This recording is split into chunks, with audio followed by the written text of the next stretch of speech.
Hello everyone, welcome back to channel Suptech Bangla YouTube চ্যানেলে আপনাদের সকলকে অনেক অনেক স্বাগতম। বন্ধুরা, ইতিমধ্যেই চাকরির একটি বিরাট বড় আপডেট চলে এসেছে, যেটা হলো পোস্ট অফিসে প্রায় 1,00,000 শূন্য পদের হয়ে পোস্ট অফিসে কর্মী নিয়োগ হতে চলেছে। সেটাও একদম মিনিমাম যোগ্যতার উপর ভিত্তি করে। কেবলমাত্র মাধ্যমিক পাস যারা করেছেন, যারা কেবলমাত্র মাধ্যমিক পাস করেছেন বন্ধুরা, আপনারা ঠিকই শুনছেন, কেবলমাত্র মাধ্যমিক পাস যোগ্যতার উপর ভিত্তি করে কিন্তু চাকরির নোটিফিকেশান ইতিমধ্যেই বেরোতে চলেছে, যেটা রাজ্যের চাকরি প্রার্থীর জন্য কিন্তু বিরাট বড় খুশির খবর। মাধ্যমিক পাস যোগ্যতাতে এই পোস্ট অফিসে প্রায় লাক্ষাধিক কর্মী নিয়োগ হতে চলেছে। পোস্ট অফিসের গ্রুপ ডি লেভেলের পদের জন্য তথা পোস্টম্যান, মেইল গার্ড এবং এমটিএস অর্থাৎ মাল্টিটাস্কিং স্টাফ পদে কর্মী নিয়োগ হতে চলেছে খুব শীঘ্রই। যে কোনো ভারতীয় নাগরিক অর্থাৎ পশ্চিমবঙ্গের প্রত্যেকটি জেলার চাকরিপ্রার্থীরা কিন্তু এখানে আবেদন করতে পারবেন। পুরুষ এবং মহিলা উভয় চাকরিপ্রার্থীরা এখানে আবেদন করতে পারবেন। তো আজকে এই ভিডিওতে আপনাদের educational qualification, how to apply, কীভাবে অনলাইনে আপনারা অ্যাপ্লাই করবেন, মান্থলি স্যালারি রিকমেন্ডেশন কী থাকবে, সমস্তটা কিন্তু আমরা এই ভিডিওতে কভার করবো। তো চলুন আর দেরি না করে আজকে ভিডিওটা শুরু করছি। ভিডিওটা শুরু করবার আগে একটা রিকোয়েস্ট, আপনারা যারা এখন চ্যানেলকে সাবস্ক্রাইব করেননি অবশ্যই চ্যানেলটিকে সাবস্ক্রাইব করে দিন। নিত্য নতুন সরকারি চাকরির আপডেট সর্বপ্রথম পাওয়ার জন্য পাশে দেওয়া বেলটিকে বাজিয়ে ফেলতে ভুলবেন না। তো চলুন আর দেরি না করে আমরা ভিডিওটা শুরু করছি। প্রথমেই বলবো যে যেই বিষয়টা, যেটা পোস্টের নাম, সেটা হলো পোস্টম্যান, মেইল গার্ড এবং এমটিএস। এমটিএসের ফুল ফর্ম আমরা প্রত্যেকেই জানি যে মাল্টিটাস্কিং স্টাফ। তো এখানে মোট শূন্যপদ দাঁড়িয়ে যাচ্ছে 98,083টি, ঠিক আছে, যেটাকে আমি ভিডিও শুরুতে বললাম 1,00,000-এর কাছাকাছি, ঠিক আছে। তো অ্যাকচুয়াল সংখ্যাটা হলো 98,083টি, ঠিক আছে, যার মধ্যে পোস্টম্যানের 59,099টি, মেইল গার্ডের 1,445টি, এমটিএসের 37,539টি, ঠিক আছে। তো এখন আপনাদের বিষয়টা বলি, আপনারা অফিসিয়াল ওয়েবসাইট থেকে পিডিএফটা ডাউনলোড করতে পারবেন, কিংবা আমি ডাইরেক্ট লিঙ্ক দিয়ে দিচ্ছি, সেখান থেকে পেয়ে যাবেন। তো এই পিডিএফটা আপনাদের অবশ্যই না দেখালে আর আপনারা কিন্তু অর্ধ নিউজটা পাবেন, কেননা সম্পূর্ণ নিউজটা আমার বলাটা প্রয়োজন।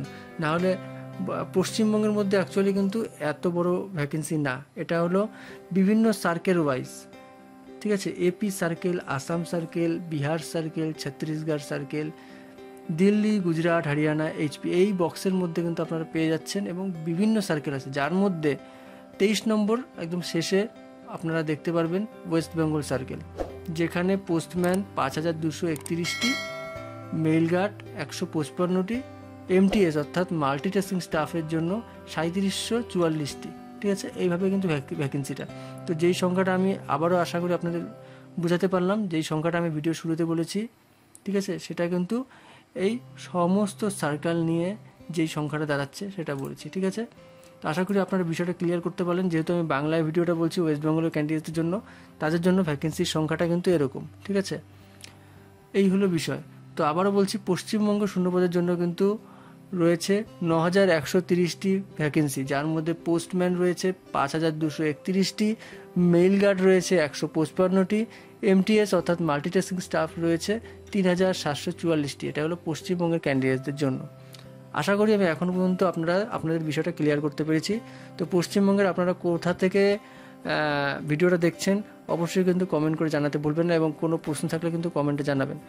আবারও বলছি, এখনও পর্যন্ত কিন্তু কোনো আপডেট আসেনি, তবে খুব শীঘ্রই এই এতগুলো যে ভ্যাকেন্সি বললাম তার মধ্যে কিন্তু নোটিফিকেশান রিলিজ হবে ডিপার্টমেন্টের পক্ষ থেকে। তবে এখনও পর্যন্ত আবেদন জমা নেওয়া কোনো পোস্টের জন্য শুরু হয়নি।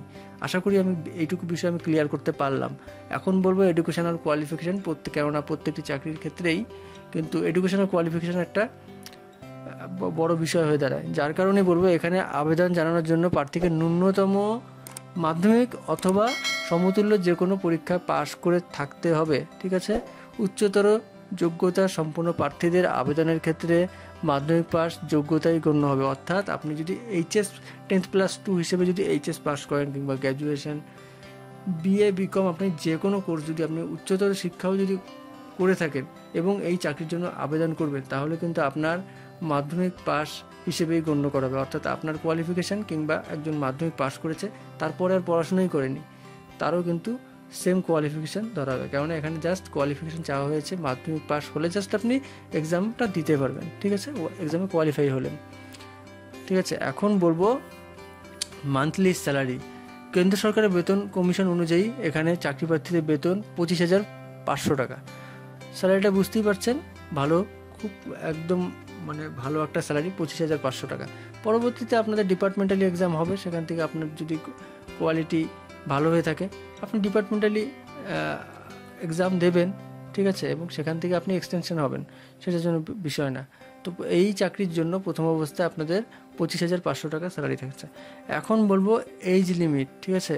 আবেদনের ক্ষেত্রে চাকরি প্রার্থীদের ন্যূনতম 18 বছর হতে হবে, সর্বোচ্চ 32, অর্থাৎ মিনিমাম 18 ম্যাক্সিমাম 32 বছরের মধ্যে হতে হবে। এবং সংরক্ষিত শ্রেণীর চাকরি প্রার্থীরা কিন্তু সরকারি নিয়ম হিসেবে ছাড় পাবে, যেটা এখন এখানে আপনাদের জানাতে পারবো না, কারণ ডিপার্টমেন্টালি এখানে জানায়নি, ঠিক আছে। সেখানে SC ST PWD ক্যাটাগরিজ ক্যান্ডিডেটদের জন্য বয়সের ঊর্ধ্বে রিল্যাক্সেশন অর্থাৎ ছাড় থাকবে, সেটা আপনারা কিন্তু পেয়ে যাবেন কোথায়, যখন অফিসিয়ালি নোটিফিকেশান রিলিজ করবে।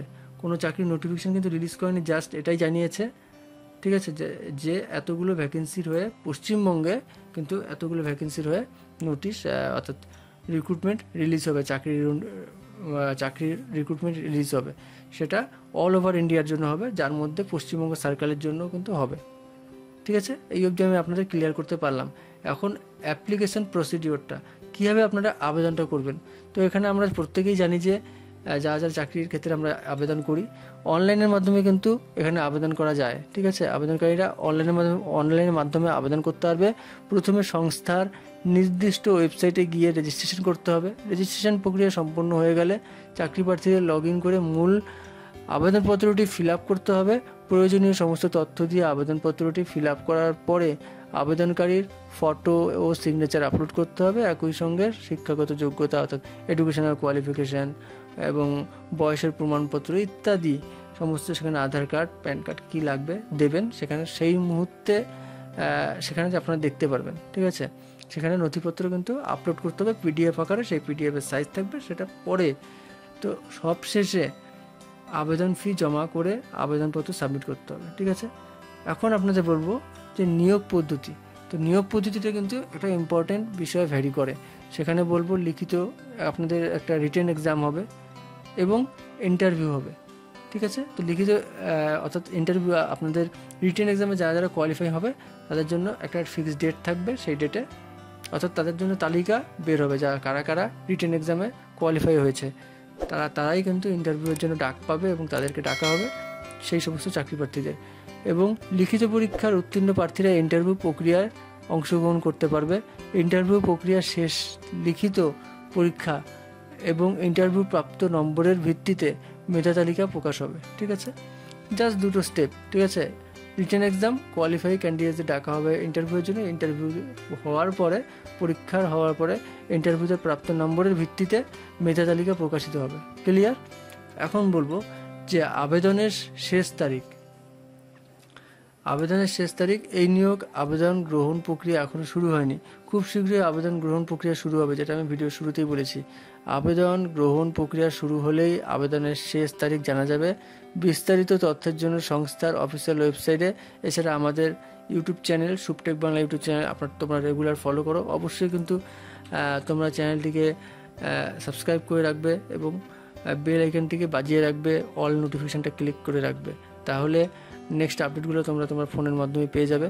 এবং এখন পর্যন্ত এই আপডেট এবং তোমরা কোথা থেকে ভিডিওটা দেখছো অবশ্যই কিন্তু কমেন্ট করে জানাতে ভুলবে না। সম্পূর্ণ ভিডিওটা দেখার জন্য অসংখ্য ধন্যবাদ। আজকের ভিডিওটা এটুকুই থাকলো।